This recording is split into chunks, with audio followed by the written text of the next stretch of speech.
berlindung kepada Allah dari godaan setan. Allah Maha Pengasih, Maha Penyayang. Kecanduan narkoba dan zat terlarang. Menurut laporan kantor PBB untuk narkoba dan kejahatan, dalam 10 tahun terakhir jumlah pengguna narkoba meningkat 23% dari 240 juta orang menjadi 290 juta orang.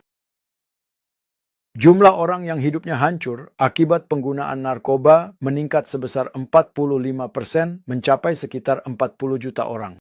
Menurut data dari Yayasan Bantuan Kemanusiaan, diperkirakan jumlah pecandu narkoba di negara kita mencapai 1.700.000 orang.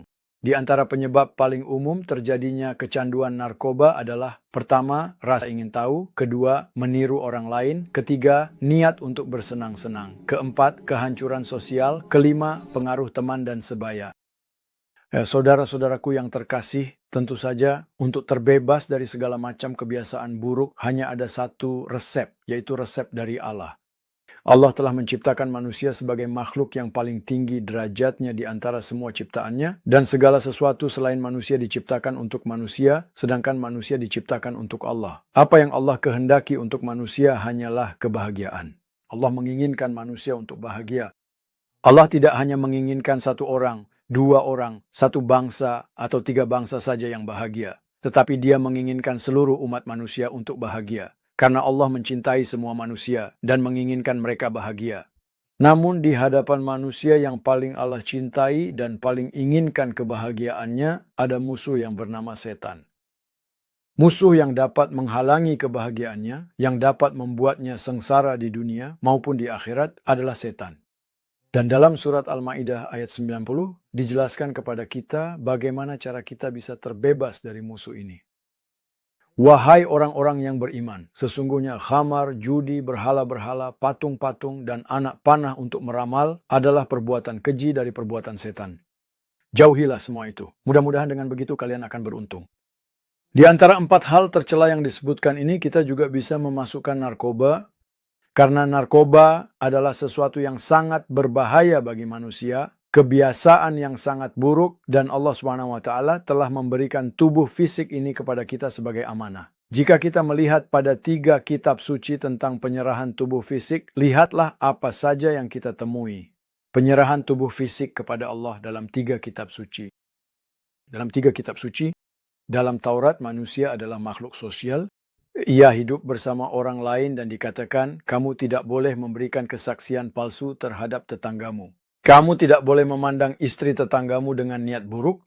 Kamu tidak boleh menginginkan rumah tetanggamu, ladangnya, pembantu laki-laki atau perempuannya, sapinya, keledainya, atau apapun milik tetanggamu. Kita dengan jelas memahami dari sini bahwa tubuh fisik adalah milik Allah Ta'ala. Dalam Injil, tidakkah kamu tahu bahwa tubuhmu adalah bait Roh Kudus yang kamu terima dari Allah? Kamu telah memuliakan Allah dengan tubuhmu. Dalam Al-Quran disebutkan tentang penyerahan tubuh fisik kepada Allah Ta'ala. Jadi apa yang kita pahami dari sini? Dari sini kita benar-benar memahami bahwa manusia sebagai makhluk sosial harus menjalani hidup sesuai dengan ketetapan Allah. Jika kita kembali membahas keempat ayat suci itu, apa tujuan setan dengan kebiasaan buruk ini dalam Maidah ayat 91? Setan ingin menanamkan permusuhan dan kebencian di antara kalian melalui minuman keras dan judi, serta menghalangi kalian dari mengingat Allah dan mendirikan sholat. Allah Subhanahu wa Ta'ala menginginkan kita mencapai kesempurnaan, meraih kebahagiaan, dan membahagiakan orang di sekitar kita melalui zikir dan sholat. Di setiap zaman selalu ada 2 jenis manusia. Orang yang bahagia dan membuat bahagia, atau dengan kata lain, orang yang membuat bahagia dan bahagia. Di sisi lain, ada juga yang membuat orang lain tidak bahagia dan dirinya sendiri pun tidak bahagia. Manusia adalah pemilik kehendak bebas. Ia akan menentukan pilihannya. Jika saat ini Anda menanyakan kepada semua orang, apa harapan Anda dari hidup? Semua orang ingin bahagia. Lalu apa yang harus dilakukan oleh setiap orang yang ingin bahagia?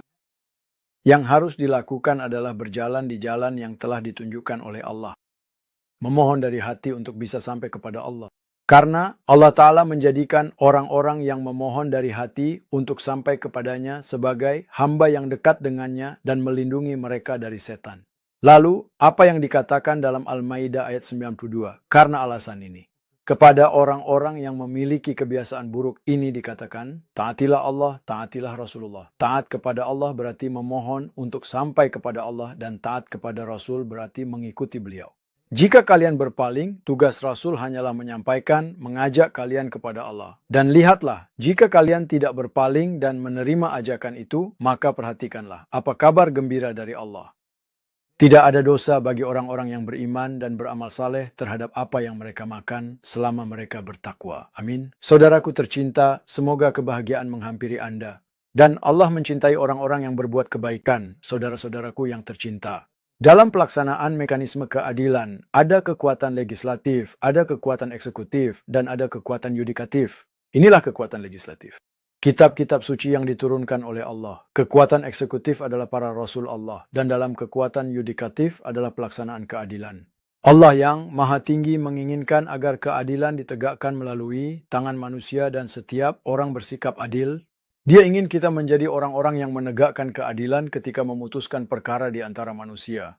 Saya mengakhiri kata saya dengan berdoa kepada Tuhan yang Maha Tinggi agar tiap orang dapat terbebas dari kebiasaan buruk ini menjadi pribadi yang saleh dalam kehidupan sosial dan menjalani kehidupan yang penuh pengabdian. Semoga Allah memberkahi kalian semua. Al-Fatihah beserta salawat.